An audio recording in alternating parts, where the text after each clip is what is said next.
E aí, rapaziada, vamos então a mais uma aula aqui na plataforma de história, dessa vez.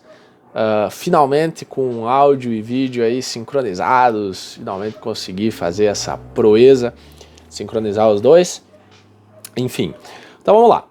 A aula de hoje vai girar em torno de 3 temas. O primeiro que está aí nesse material que eu coloquei junto com o vídeo na plataforma, certo? E o primeiro desses 3 temas é a especialização do trabalho.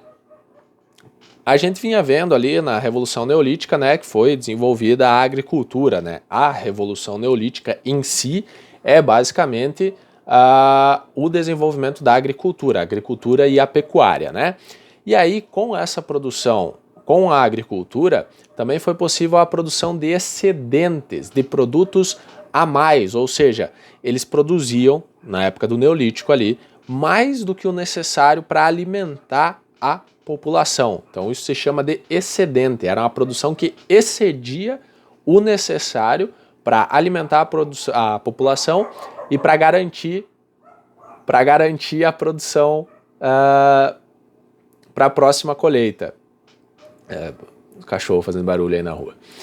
A produção de excedentes, então, permitiu a invenção do comércio, certo? A troca de produtos. Então, uma região produzia alguma coisa e trocava por alguma coisa que não produzia. Nesse primeiro momento, um dos produtos mais importantes, por exemplo, vai ser o sal, né? Que não é um produto que você produz em qualquer lugar, não é um negócio que tem em qualquer canto. Então, o sal vai ser um produto muito importante aí nessa época aí do Neolítico, tá? Enfim, então o comércio era a troca de produtos, não havia aqui no início a ideia de valor monetário, não tinha dinheiro ainda no começo, então era só a troca de produto, né? Trocava lá sal por centeio, trigo por cevada e assim por diante. O que se produzia numa região se trocava por aquilo que se produzia em outra região. Além do comércio, a maior oferta de alimentos possibilitou uma divisão mais profunda do trabalho, levando à especialização do trabalho, à profissionalização. Como os seres humanos não precisavam mais dedicar todo o tempo da sua vida, basicamente, para produzir alimento, para caçar ou, enfim, para catar comida, eles podiam se dedicar a outras atividades.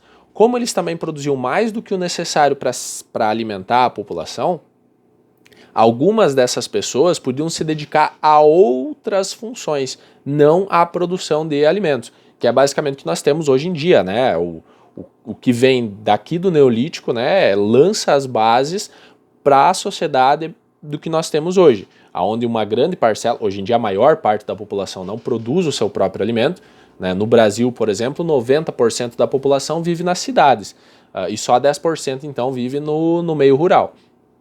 Logo, 90% da população, ou quase todo desses 90% da população não produz o seu próprio alimento, né? Ele compra. E esses 10% da população que vive no interior é quem produz o alimento. Enfim, isso começa aqui no Neolítico. Tá? Como nem todo mundo precisava trabalhar na produção de alimentos, algumas pessoas puderam se especializar em outras funções, né? Como ceramistas, metalúrgicos, né? Trabalhava ali com ferro e tal, e assim por diante. Então, no geral, a Revolução Neolítica ela levou a uma maior organização das sociedades humanas. E essa organização ela era necessária para, por exemplo, a derrubada de florestas e a drenagem de pântanos, né? Projetos grandes, mais para frente a gente vai ver outros projetos, como a construção de palácios, a construção das pirâmides lá no Egito, por exemplo, que são grandes projetos e que era necessário uma organização muito maior, né? Aqui no momento, a derrubada de florestas e a drenagem de pântanos são 2 bons exemplos dessa organização necessária para os seres humanos. A derrubada de florestas, ambos, né?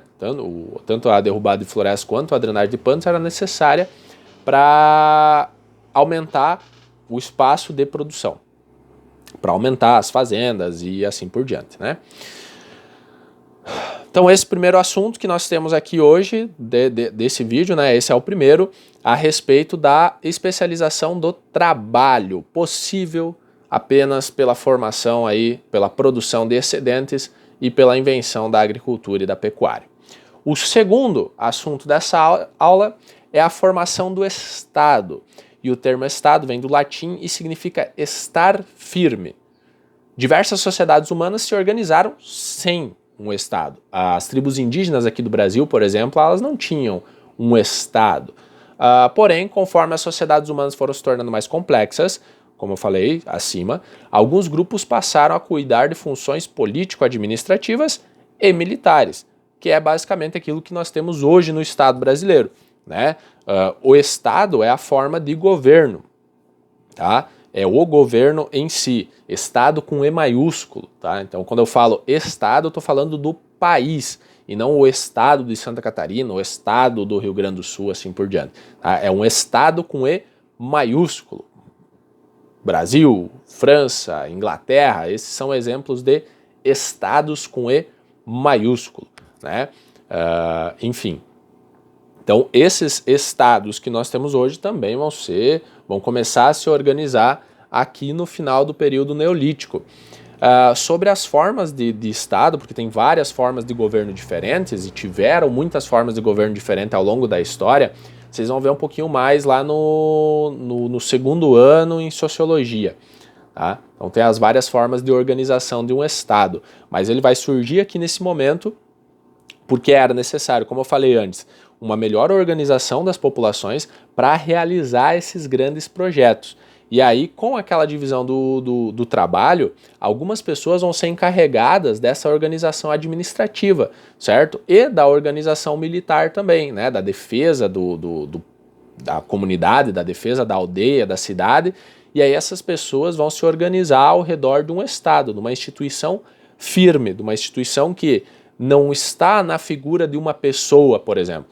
O coleguinha morreu, então o país deixa de existir. Não, né? As instituições elas são bem construídas a tal ponto que elas não estão na figura da pessoa, mas é o conjunto de leis que faz um Estado, é a organização que faz o Estado. Então, mesmo que as pessoas morram, por exemplo, o Estado continua.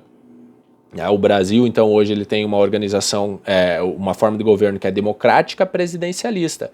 A cada 4 anos tem-se novas eleições e troca ou não o presidente, né, ou a presidente. Para dizer que o Estado brasileiro ele não está na figura do presidente, ele está no conjunto de leis que organizam esse Estado, que organizam esse país. Aqui na Mesopotâmia, lá, que nós vamos ver daqui a pouquinho, mas 6 mil anos atrás, essas bases desse Estado vão ser lançadas, certo? O governo, o Estado, o país continua existindo, mesmo que o seu governante deixe de existir. Por isso que é um estar firme, é um algo firme, um Estado é um algo firme. Para resumir, o Estado é um governo, certo? Um Estado é um país que é independente em geral. Mas vocês vão ver mais disso aí, inclusive o ano que vem lá em Sociologia. Então, primeiro, a divisão do trabalho, profissionalização, tá? Segundo, a formação do Estado, formação das primeiras formas de governo. E, por último, agora dessa aula, os povos da Mesopotâmia, certo? Que é o próximo assunto que nós vamos estar estudando aí no capítulo 4 do livro de vocês. E aí começa assim, né? Mesopotâmia, então, berço de civilizações. Mesopotâmia significa terra entre rios e fica na região entre os rios Tigre e Eufrates, onde hoje fica o Iraque, né? O país que tem a maior parte da Mesopotâmia hoje aí é o Iraque. Por ser uma região de clima árido, um clima seco ali, os rios eles eram importantíssimos para a sobrevivência das populações humanas, né? O rio fertilizava a região e basicamente possibilitava que grupos humanos vivessem por ali, ao redor, né, próximo dos rios. Diversas civilizações se desenvolveram por ali. Sumérios, acádios, babilônios, assírios e caldeus. E nós vamos ver um pouquinho de cada um deles aqui agora. Só para destacar, essa parte aqui é uma parte bem geográfica, só para vocês se localizarem e forem criando uma imagem aí na cabeça de vocês do que nós estamos estudando, tá?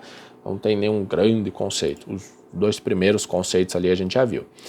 Então, os primeiros primeiros povos a chegarem ali foram os sumérios, criadores da primeira civilização na Mesopotâmia, mais ou menos uns 3.500 a.C., fundaram várias cidades como Ur, Uruk, Nippur e outras, e desenvolveram a primeira forma de escrita conhecida pelos seres humanos, chamada de escrita cuneiforme. Por que esse nome? Porque ela era feita em forma de cunha. Então eles pegavam lá a argila, pegavam um negócio pontudo, parece uma... Eu uso o exemplo geralmente daquela talhadeira de pedreiro, certo? Então eles pegavam mais ou menos uma parada parecida com aquela talhadeira, não sei se todo mundo conhece, mas enfim. E aí eles faziam na argila essa talhação, certo? Como se eles estivessem fazendo, talvez vocês já tenham visto, tipo faca na madeira, certo? Você faz um desenhinho ali, ó, o pessoal que faz nas mesas, inclusive, da escola, né? Então por isso que ela é chamada de cuneiforme. Eles talhavam, cunhavam, né, na argila a escrita. Então os sumérios foram o primeiro povo aí a desenvolver uma forma de escrita e ela se chama escrita cuneiforme porque era feita cunhada na argila, principalmente na argila, não só.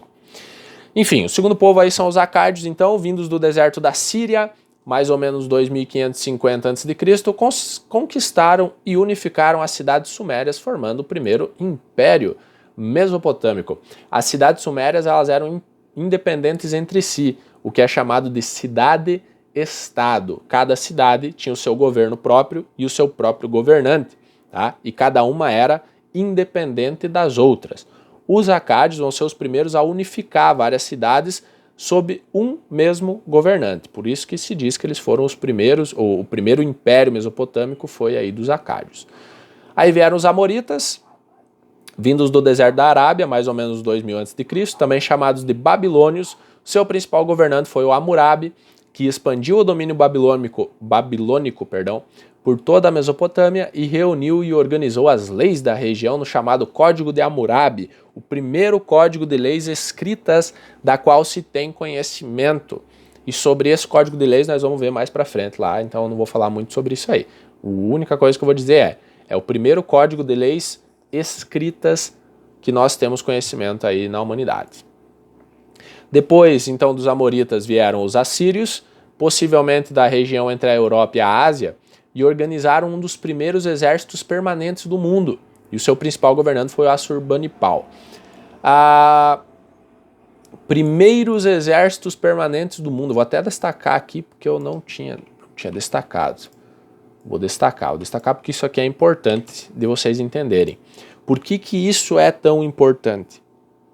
Basicamente, ao formarem, organizarem um exército permanente, os assírios tinham um exército profissional, o primeiro exército profissional, na qual a única função dessas pessoas era a guerra. Então eles eram especialistas na guerra.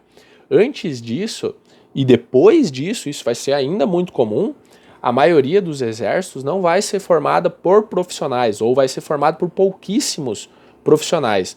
E a maior parte do exército vai ser composta de pessoas que não têm função militar, certo? Tem um exemplo disso naquele filme 300. Se vocês tiverem a oportunidade de assistir, fica a recomendação. E talvez se a gente volte um dia para a sala de aula aí, acho que a gente vai voltar, né? Eu vou passar. Caminhão. Enfim, então ao criar um dos primeiros exércitos permanentes do mundo, eles tinham um exército profissional, o que dava uma vantagem para os assírios em cima dos outros exércitos, né? Afinal, aquele pessoal ali, ele sabia fazer a guerra, eles eram profissionais nisso, tá? Enfim, seguindo, e por último, temos os caldeus, vindos possivelmente da Arábia, mais ou menos 1000 a.C., conhecidos como neobabilônios, se uniram aos povos medos. Medos é o nome do povo mesmo, que eles eram da Média, certo? Então, Média, medos. Povo do atual Irã, e conquistaram os assírios. Seu principal governante foi o Nabucodonosor, que dominaram a região até 539 a.C., quando foram conquistados pelos persas, e aí basicamente vai terminar essa civilização mesopotâmica, né? Eles vão ser conquistados pelos persas, depois pelo Alexandre o Grande, e depois pelos romanos. Então vai passar para povos estrangeiros. Mas a civilização mesopotâmica ela termina mais ou menos aí com o fim dos caldeus. Lembrem aí, inclusive, dos povos medos, porque nós vamos ouvir falar deles de novo mais para frente, quando a gente for estudar os persas. No mais, é isso, tá? Bem simplona a aula de hoje. Alguns desses povos aqui, esses últimos aí que eu falei, talvez vocês tenham visto em algum outro lugar, né? A Bíblia, por exemplo, chega a falar de alguns deles. Enfim, mas esses são os povos da Mesopotâmia, que vão desenvolver as civilizações ou a civilização mesopotâmica, cada povo colocando alguma coisa diferente, mudando, acrescentando, tirando alguma coisa dessa civilização. Nas próximas aulas a gente vai ver o que era essa civilização mesopotâmica, quais são as especificidades dela, né, como o Código de Hammurabi que eu citei ali, entre outras, a religião, a forma de governo e assim por diante. Tá? Mas, enfim, resumindo, então essa aula seguiu 3 pontos: a especialização do trabalho, a formação do Estado e os povos da Mesopotâmia. Lembrem disso e entendam isso e sintam-se livres também para fazer perguntas e comentários quando quiserem, tá? E eu vou estar sempre aí buscando responder vocês, ok? É isso, abraço, até a próxima.